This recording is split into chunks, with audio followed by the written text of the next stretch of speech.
What you're hearing is Hardie Fiber Cement Siding living up to its reputation as the siding that handles hail impact with ease. James Hardie knows how important a reputation is, especially when you're a contractor. That's why Hardie Siding withstands severe weather better than vinyl siding, with styles to match its strength. So you can be sure you're providing your clients with the best. Protect your reputation with exterior products by James Hardie. The CBS Radio Mystery Theater presents...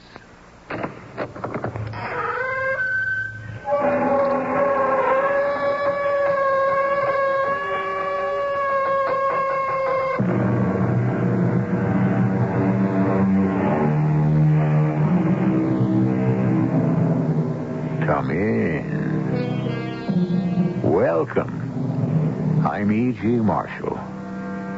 Has it ever happened to you to read a story, and one fine day, what you thought was fiction has become a fantastic fact? Such a happening I'm about to relate to you. The original was a tale by that great French writer, Guy de Maupassant. It was about a man who lost his reputation over a piece of string. But embroidering upon this piece of fantasy came life itself, with unpredictable and horrifying reality. Peter, neither Mrs. Mantel or I think you'd do a dumb thing like that. Are you saying I'm too smart to steal? Too clever to be a criminal? Yes. I wish you'd said it differently. Differently? How? I wish you'd said you thought I was too honest to be a criminal.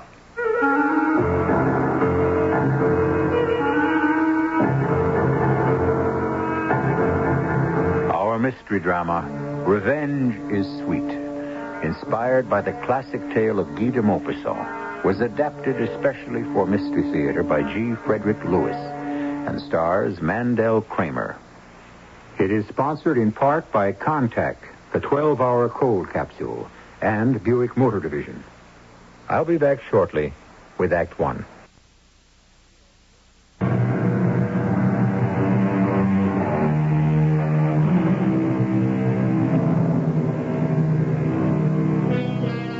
Imagine yourself one chilly November midnight on the San Francisco Embarcadero at the end of deserted Pier 24 jutting into the bay. Overhead, the gray steel of the San Francisco-Oakland Bridge. In the shadows stands an elderly man called Peter. On a piling sits a man fishing, a man called Harry. Harry has no home. He lives where he can find a place to sleep. He spends most of his days and nights fishing here and watching the boats as they pass by him under the Golden Gate Bridge. All he has to his name are the clothes on his back and the clothesline he fishes with. You there. Hey, you. Hey, you calling me? Yeah, what are you doing? Waiting for the fish to bite. What's it to you? What's your name? What's yours? Peter. Mine's Harry. Harry what? What's it to you? Harry what? You heard me? Hey, take your fingers off my throat. What are you, crazy? All I ask is your last name. Take it. Ooh, you're strong for an old guy. What's your last name? My last name? You know something? I don't have a last name. There is Harry, the fisherman. You've got to. You've got to. Maybe I did once have a last name, but that was so long ago I just plumb forgotten. You've forgotten? You too? Forgotten? Yeah. Well, don't you believe me? Now you get away from me or I'll call the cops. I'm not going to hurt you. Forgot his last name. Forgot the name. How could I tell old Harry how well I understood he could forget a name? It's driving me crazy, this whole thing, the name. Everything is in a name. Life, death, the present, the future. Especially the future. It's nothing without that one word. Oh, my heart was giving me that awful twinge again. So I sat myself down next to old Harry, waiting for the pain to go away. Like the boats of all the sizes sailing by, the waste of the last 5 years of my life paraded in front of me. I started confiding in this bum of a fisherman. Talking. Something I hadn't done in years. Peter Rabbit! Where is that stupid... Peter! Coming, Mr. Claiborne. Coming in a minute. That's not soon enough. Get yourself over I'm here. just bringing some towels for Mr. Taylor. When I call you, I expect you to jump, see? Jump like a rabbit. Yes, Mr. Claiborne. Go to my locker and bring me my little black address book. It's on the shelf. Look, can I do it in 1 minute? One of the sun lamps went dead and I have to change No, it. you cannot do it in a minute. I have an important phone call to make. Do it now. That was my life, Harry. That was my job. General assistant and gopher and cleanup boy at Leo Mantel's health club. A 55-year-old bat boy, chief cook and bottle washer, errand boy, what have you. A job I was glad to get, but it was sure getting harder every day to keep. So I went to Charlie Claiborne's locker. I opened it with my pass key, and next to his keys and his ring and his wallet, I found his black book. What in heaven's name took you so long? Here, give me that. Wait a minute. Where are you going? To the sunroom, Mr. Claiborne, like I told you. Oh, all right.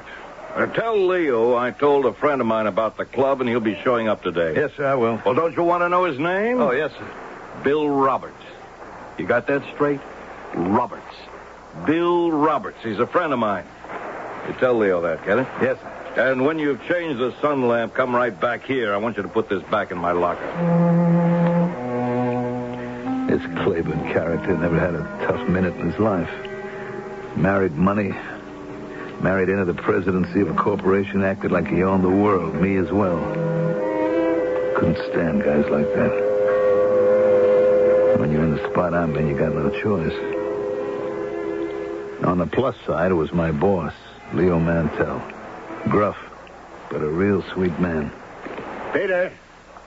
Hey, Peter, on the double. Yeah, here I am, Mr. Mantel. Mr. Roberts' towel and sneakers and show him to his locker. Mr. Roberts is a new member, and I want you to take good care of him. Yes, Mr. Mantel.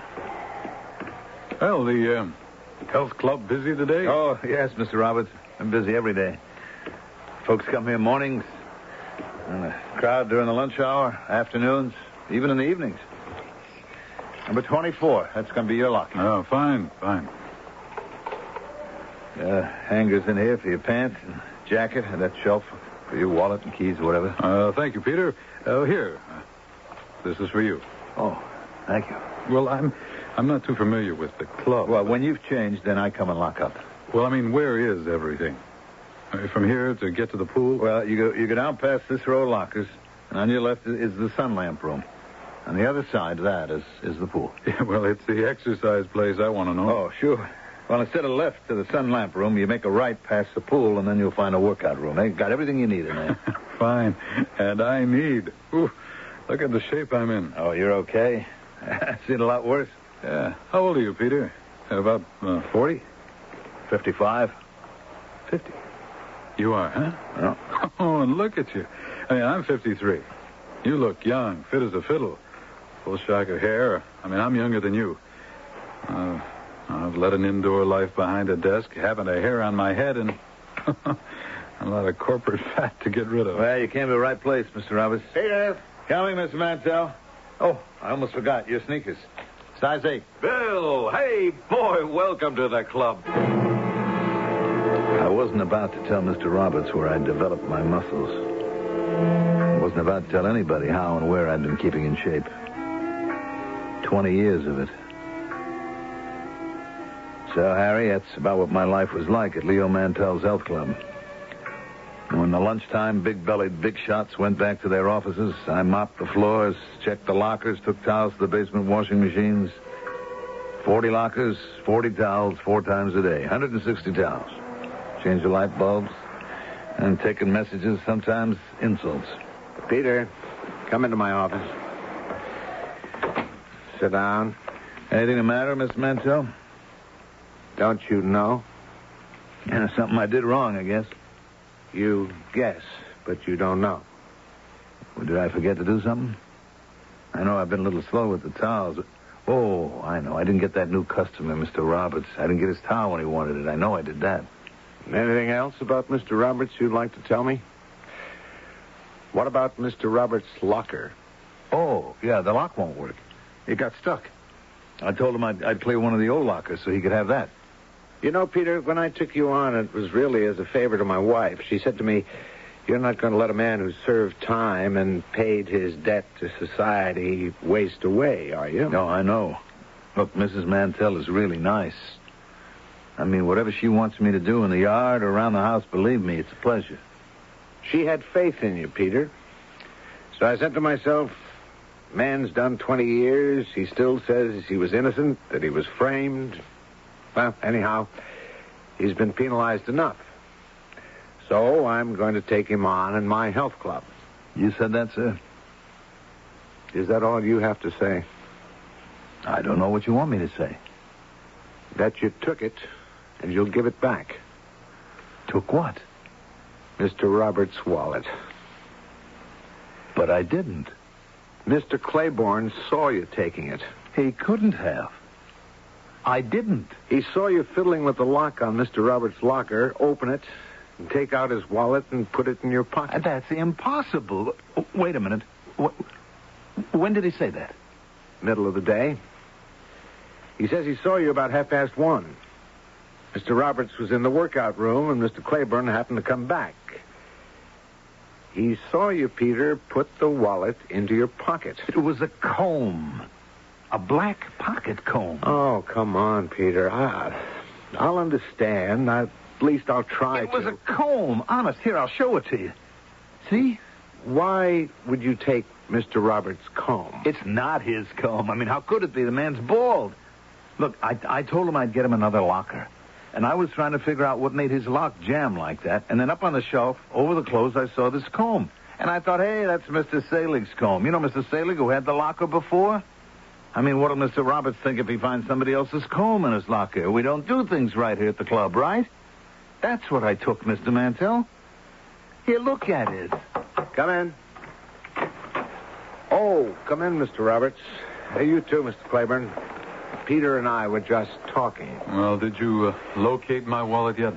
No, I'm just asking Peter if he knew anything about it. I haven't seen it, Mr. Roberts. Honest. Well, now... Mr. Claiborne, please let me handle this. You can go now, Peter. I'll talk to you later. Yes, Miss Mantel. And close the door behind you, please. Well, what did your man say? He told me he took a comb from the locker. Have you looked everywhere, Mr. Roberts? Turn the place inside out. It's not just the money. It's the credit cards. Everything. So Peter says he took a comb. Is that what you said, Leo? That's what he told me. He showed it to me. What does he think? I can't see? I know the difference between a black comb and a black wallet. Well, actually, it's a brown wallet, Well, Charlie. whatever. I tell you, Leo, I don't like it. Has this man been with you very long? Almost a year. Good references? Well, he worked for us as a sort of handyman. My wife... Look, I can't take any more time for this. If it turns up, Mr. Mantel, call my office. And will you? I've got meetings scheduled all afternoon, but I'll tell my girl to put you through right away. I might as well go along with you, Bill. What are you going to do about this, Leo? Have a good look myself. That's the first thing. We've looked. Bill and I spent an hour of our valuable time looking. I think you ought to report this to the police. One thing they can do is check your man's record, see if he's ever done time for anything. That's what I do.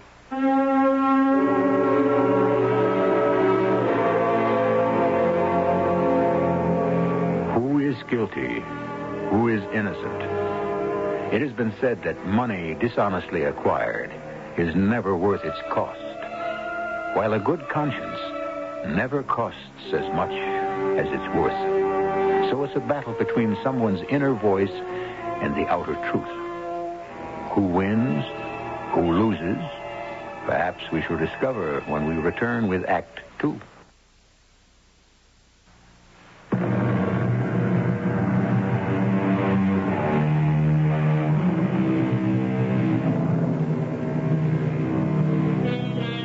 The great poet has written that a good name in a man is a jewel, that he who steals my purse steals trash, But he who robs me of my good name robs me of that which enriches him not. Our ex-convict is accused of stealing a wallet. He says it was a pocket comb. Who, indeed, is robbing whom? I don't know if I told you, Harry, but Mr. and Mrs. Mantel had me staying with them on the top floor of their place. The business of the missing wallet happened on a Friday. Saturday was generally slow. Business offices around are closed. Most of our clients were home for the weekend. Mr. Mantel didn't say much to me Saturday, and Sunday I came down for breakfast like I usually did. Good morning, Peter. Morning, Mr. Mantel. There's coffee. You can fry yourself a couple of eggs if you like. I've already had mine. Mr. Mantel, you want me to leave? I'm going to go someplace else, find another job? And we'll talk about that later. Make yourself some breakfast. Mrs. Mantel's not feeling well, so I told her to stay in bed. Well, I'm not hungry. You told her about the missing wallet? I told her. What'd she say? She's very upset. But, like me, Peter, she just can't bring herself to believe you'd do a dumb thing like that. You saying you think I'm too smart to steal? I guess so. Mr. Mantel, I wish you'd said it different. How do you mean? I wish you'd said you thought I was too honest to steal. Don't ever get caught holding the short end of the stick, Harry. If people suspect something, they never let you forget it. And no matter what I did or who I spoke to, they just look at me with a fisheye. In a few days, no one even asked me to do an errand, even asked for a towel. They'd ask Mr. Mansell. And that Charlie Claiborne, he was the worst. He wouldn't let go. Leo, I'd like a few words. Mind if I close the door? No, sure. Come on in. Here it is, Friday again. I hope you realize 1 week has gone by, nothing's been done about the theft. Well, I'm still hoping the wallet will turn up. I know you haven't reported it to the police. I wondered why. Mr. Roberts told me he's reported it to his insurance company and that they were dealing with it. Well, I'm not the kind of person who enjoys being taken advantage of or see it happen to a friend of mine. I spoke to the lieutenant of our precinct the day before yesterday. I happen to know him personally. He did a little investigation for me. Your man, Peter, did you know he's done time? Been in prison 20 years, only got out a year ago? Yes, I knew that. And you didn't report him? Why? It was very hard for me to believe that he'd steal a wallet. Oh, I see. Well, you made it quite plain you prefer his word to mine. So far as Peter is concerned, you'll be hearing from the police. But so far as I'm concerned, myself, Bill Roberts, and a good dozen guys who are here on my say-so, we're checking out. I don't think the kind of health club you run here, Mantel, is particularly good for the health. Mr. Mantel stood by me. He refused to believe I could be a thief. The police never showed up, and neither did Mr. Claiborne. Then Mr. Roberts left. One by one, we lost about 10 customers in all. And one day, we were having the locker room retiled. And the workman found the wallet wedged behind a radiator. I knew you hadn't stolen it, Peter. Hey, wait a minute. I just hope he's in his office.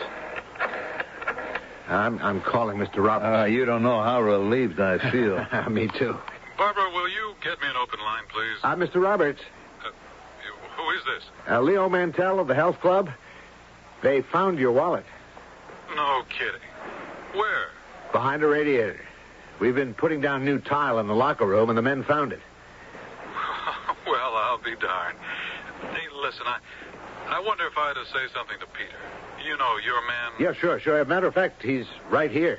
Well, I'll tell you what I'll do. I'll be in tomorrow and see him myself. Okay?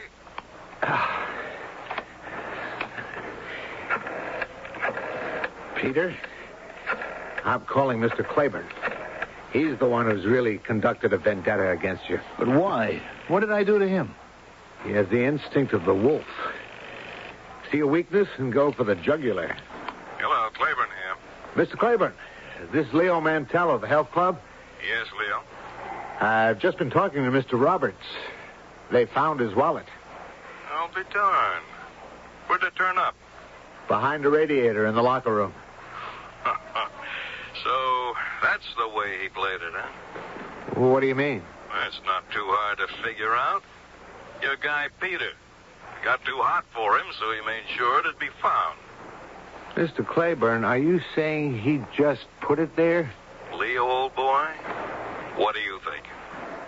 Well, anyway, now that it's back, turned up, I hope you'll be coming back to the health club. What you're actually saying is, please may I have all my customers back? Well, my answer to that is, why, certainly. You got a great plant there, Leo. The only thing I ask is, do yourself a favor. Get rid of the jail burden. I'll give you 2 guesses, Harry.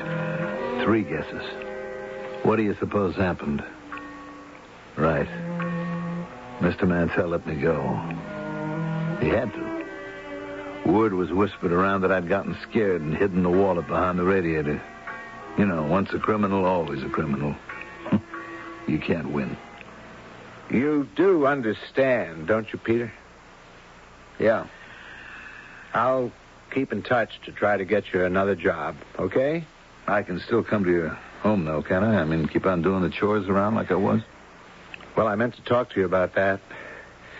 Mrs. Mantel was saying last night we're having her younger brother come stay with us, and it'd be good training for him to make himself useful around the house. Oh.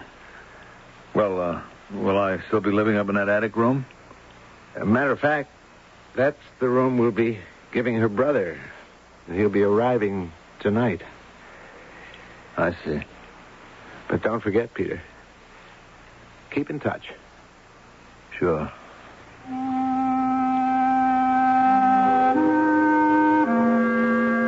That Charlie Claiborne.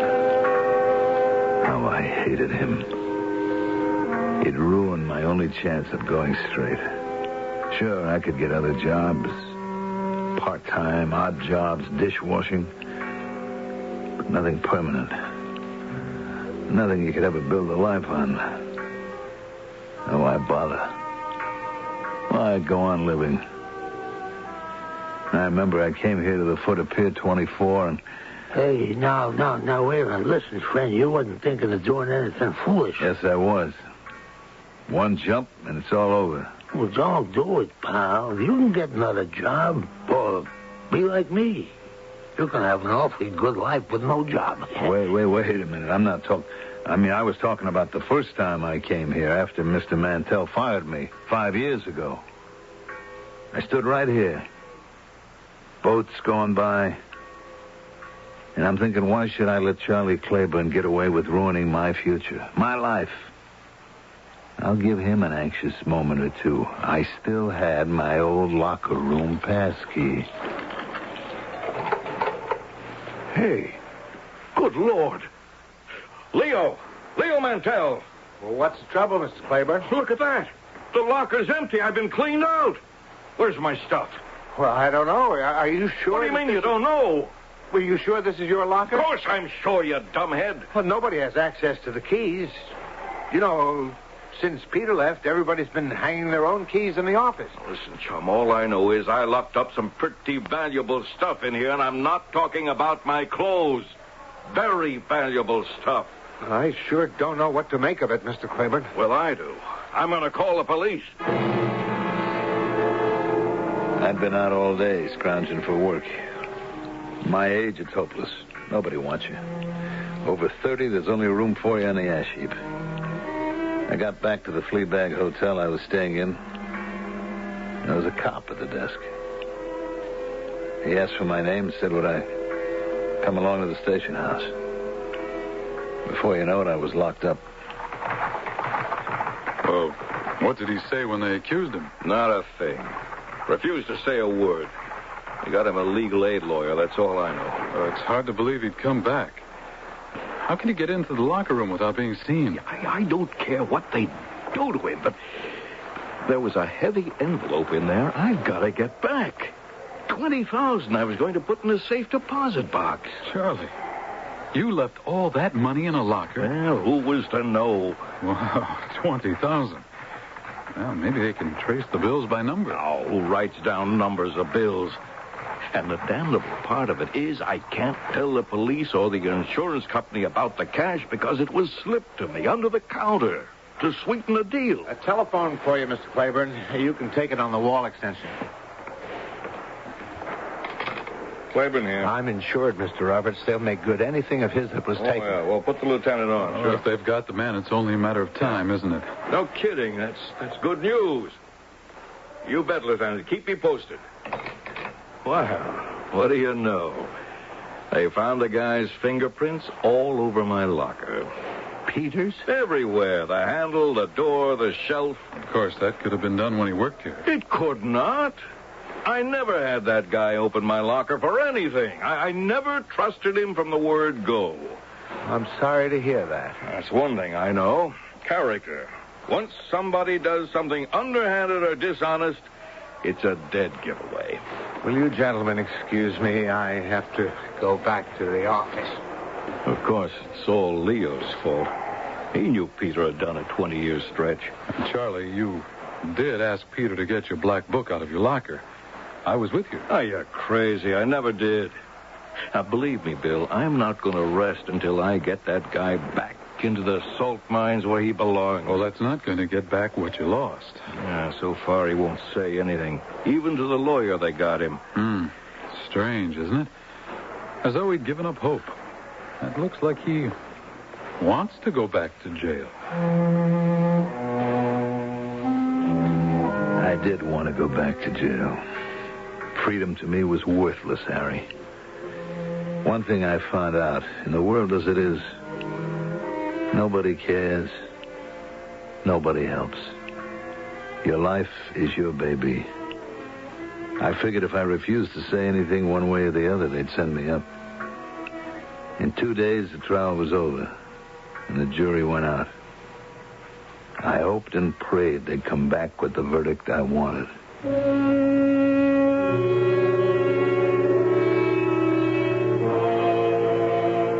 The evidence against Peter was overwhelming. His refusal to talk or testify did not sit well with judge or jury. Others have tried silence on the witness stand and were packed off to prison.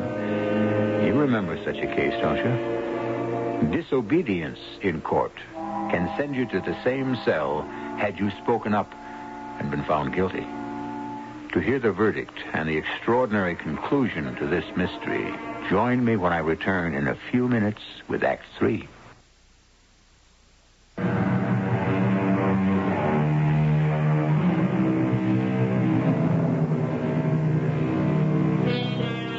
Anger and bitterness make an ugly brew. And inside the ex-convict, Peter, raged a hatred for all those who had caused his downfall. How much he had learned in the past months. The villainy you teach me, I will execute. And it will go hard, but I will better the instruction. The words of the great poet, but it could have been the vow of the man in the dock. I gather they're bringing in the verdict today, Charlie. Well, no matter which way it goes, I'm out $20,000. I can't tell anyone I had all that money. Oh, would it make you feel better to tell me what it was for? A payoff for my influence in advance. A bribe? I said influence. These guys that paid me don't monkey around. Now I've got to deliver. That means putting out at least $10,000 of my own, and I haven't got it. And I don't know where I'm going to get it. Charlie, why don't you tell those jokers what happened to the money? So you'd read about me in the paper? Found stabbed or shot in an alley? Anyway, thanks for coming to court and testifying. I think I'll make a phone call while we're waiting for the jury. Just hold my seat for me, will you? Sure, don't be long. Mind if I join you, Mr. Roberts? Oh, Leo, not at all. You know, I've never really understood Mr. Claiborne. I mean, I've given him the name of my insurance company, and they'll replace everything, I'm sure. I wonder when the jury will come out. You know what I think, Mr. Roberts? It wasn't just a random burglary. Taking everything out of that locker smacks of some kind of revenge, I'd say.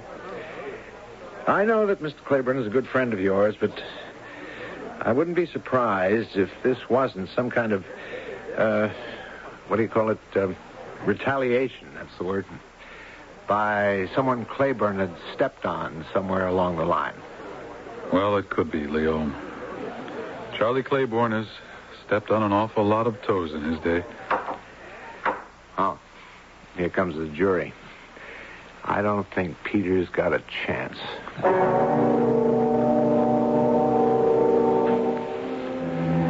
Of course they found me guilty, Harry.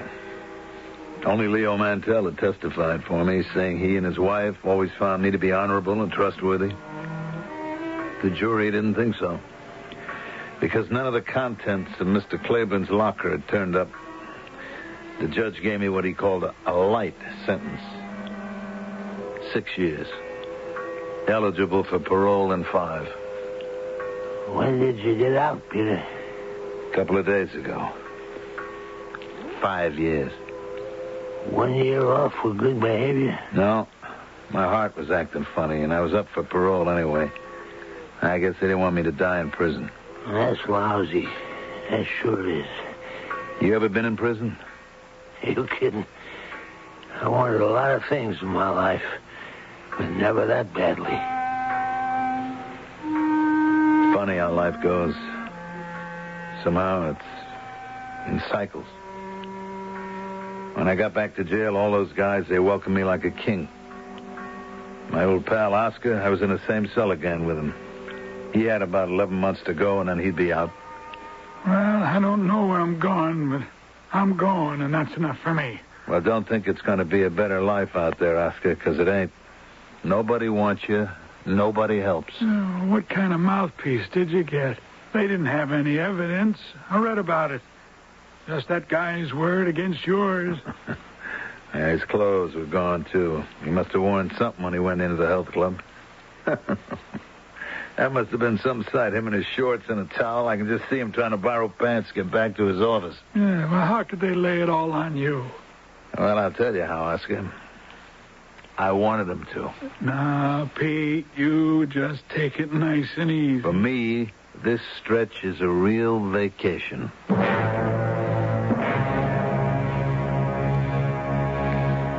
I'm sure you had a reason. I did, Harry. Now, look, I trust you. I'll tell you the truth. Sure, it was me. I took everything out of Claiborne's locker. I was just going to open it and mess up his clothes. I was so mad at him. But there was this fat envelope on the shelf. And I look inside. There was money. $100 bills. Lots of it. So I grabbed everything and I took the bus right out here. And I dumped all the clothes and the wallet, the rings, and everything into the bay. But I kept the envelope. Well, what did you do with it?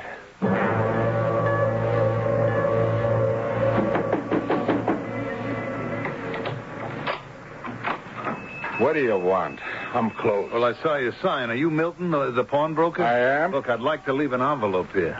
Has it got some value? Well, yeah, sort of. To me, it has. I'm going away, you see, and I want to leave it in a safe place.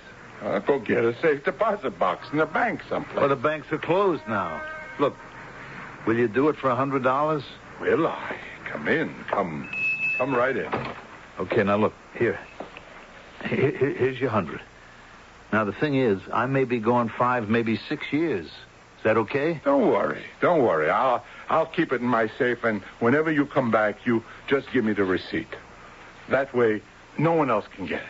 Oh, a receipt, huh? Yeah, in 5 or 6 years, I might forget your face, so I advise you to hang on to that receipt. Well, suppose I lose it. You know, when you go away for a long time, new places, things could get lost. Yeah, I see what you mean. Well, you could write your name on the envelope right here on the outside. Well, I don't know. Well, then don't use your real name. Yeah, I could do that. It doesn't even have to be a person's name. It could be anything. So write something there, whatever you want, and when you come back from your trip, you come in here, tell me what you wrote on the envelope, and it's yours.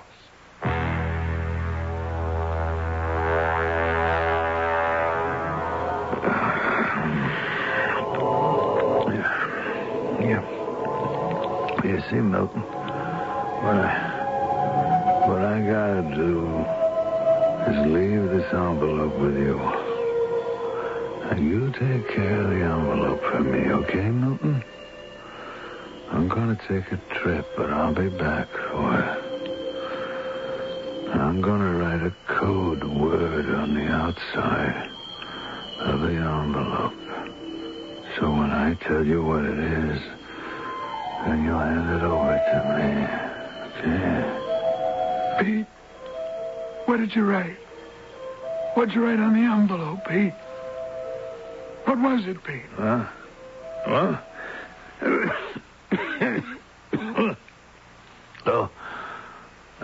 must have been dreaming. What time is it? Oh, early. They haven't called showers and breakfast yet. What are you doing over here by my bunk? Oh, you were groaning and moaning. I thought you were sick. What do you mean, sick? I'm fine. You were talking. I thought you were talking to me. What did I say? Well, who knows? What do people say when they're asleep? Nothing that makes much sense. I'd been talking in my sleep. Dreaming I was in Milton's pawn shop and he was putting away my envelope. My insurance policy for a decent life when I got out. Money so I wouldn't have to take guff and insults from anybody for my last years. I didn't know what I might have let slip or what Oscar could have heard, so I just forced myself to forget. Forget what I'd written on that envelope. Then the day came when he was sprung. How'd I look, pal? At the clothes they give you, Oscar? Not bad. Yeah, and a couple of bucks plus all I made in the shop. Even a newspaper.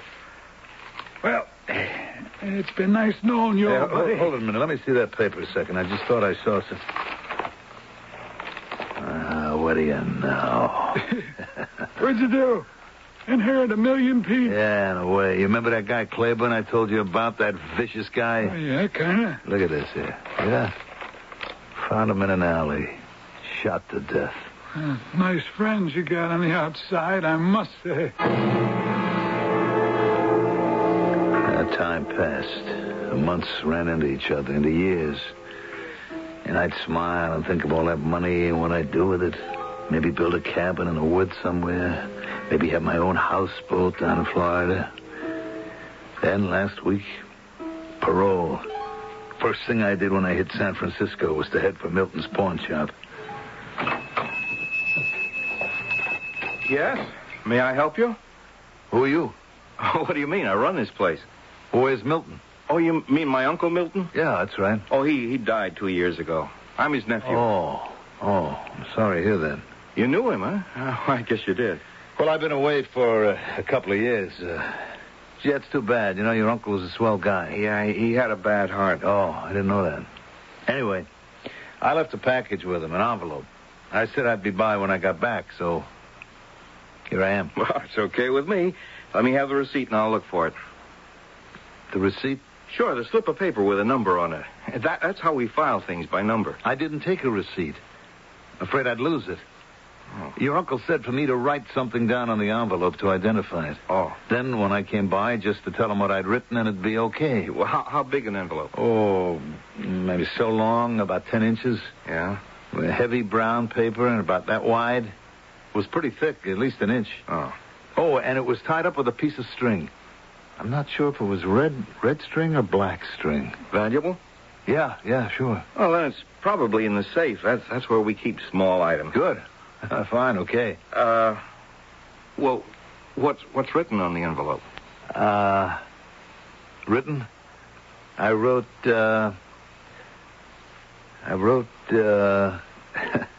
You know, just for a second, it slipped my mind.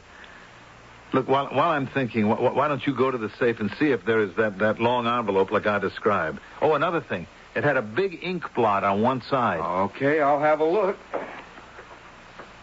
What did I write? Was it one word, 2 words? I better take it easy. Anyway, I described the envelope, so that's all right. You're in luck. It was right on top. This is it, isn't it? Yeah, that's it. There's a note in my uncle's handwriting here, tucked under the string.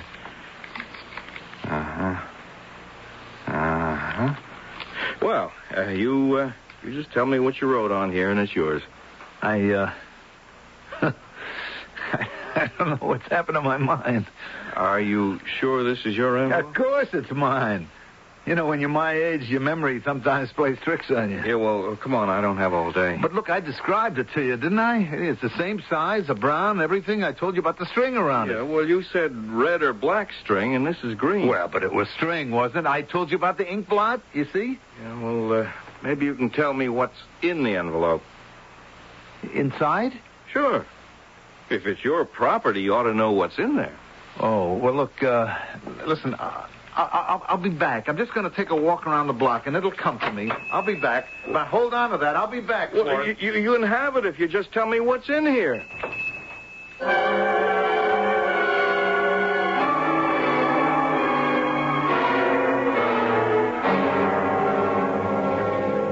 Harry, that was 3 days ago. I've been walking around like a crazy man. I look at the stores for names. I read the papers for names, the names of horses at the track. I was all of today standing in a phone booth looking through the phone book. My whole life, Harry, has turned into a joke. And the joke's on me. Oh, I see. That's why you asked me my name, huh? Why is everything turning against me? All my life I've been passed by. First I was framed and spent my whole adult life in that prison. I get out for a year, I'm free, I have a job, responsibilities, I'm respected, I'm somebody. And along comes this Charlie Claiborne character. I haven't mentioned his name in years. Charlie. Is that what you wrote on the envelope, maybe? No, I did not. I hated that guy. I wouldn't use his dirty name as a key to my new life. He got his, finally. Oh, brother, the way I got back at him. Revenge is so sweet. I took his pants and his dough. Boy, revenge... That's it. That's it. Revenge is sweet. That's what I wrote on the envelope. Revenge is sweet. Oh, my head. My head is spinning. My chest. I don't feel so good, Harry. Harry, we...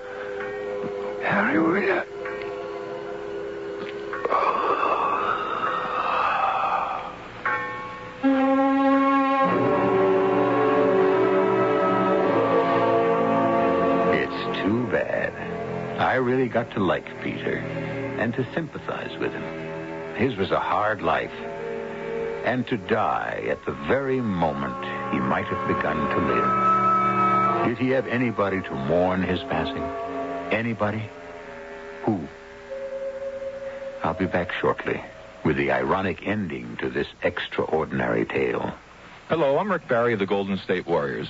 As a professional basketball player, I know that good defense makes a winner. Cancer chemotherapy is one of the most important kinds of defense I can think of. It helps arrest and control cancer, the ravaging disease that afflicts 1/3 of our adult population. Chemotherapy treatment, which means the medicinal use of chemical agents, can control some of the most common forms of cancer.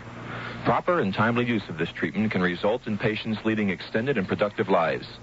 But scientists have only begun to tap the pool of therapeutic drugs at their disposal. To continue this costly process, your support is needed.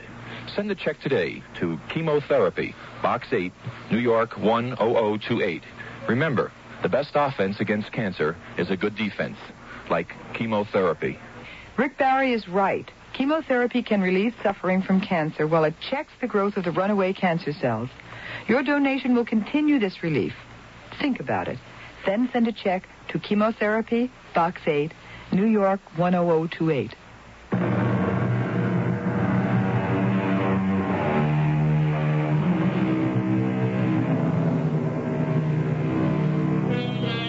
You remember Harry, the fisherman, the man who had nothing and all his life wanted to explore new places, to travel. Somehow, he came into money, got himself first-class passage on a big ocean liner, and started cruising around the world. Harry was in no hurry to get back. No hurry at all. So you see, for someone, revenge was indeed sweet. Our cast included Mandel Kramer, Lloyd Battista, Robert Dryden, and William Griffiths. The entire production was under the direction of Hyman Brown. And now, a preview of our next tale. What a waste. Happened at 5th and Ballard. She was waiting for a bus. She saw a man approach. There was a phone booth at the corner, and she was able to dial the police. Could she tell them anything? Oh, poor woman. She was paralyzed with fear. I can imagine. And she managed to say he was big, black raincoat, black mustache. That's all? Yeah, except for the usual little note placed on the victim's chest with just the words, "Thou shalt kill." Let me look at that newspaper for a moment, if you please. Oh, sir, your coffee's getting cold. Where do they describe the killer? Oh, yes, yeah. Big, black raincoat, black mustache. Why, bless my soul.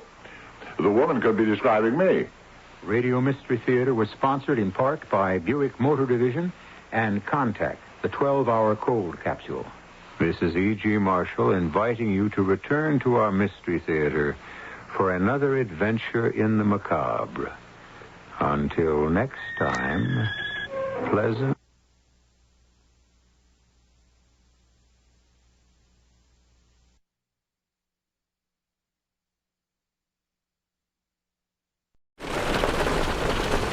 What you're hearing is Hardy fiber cement siding living up to its reputation as the siding that handles hail impact with ease. James Hardy knows how important a reputation is, especially when you're a contractor. That's why Hardy siding withstands severe weather better than vinyl siding, with styles to match its strength. So you can be sure you're providing your clients with the best. Protect your reputation with exterior products by James Hardy.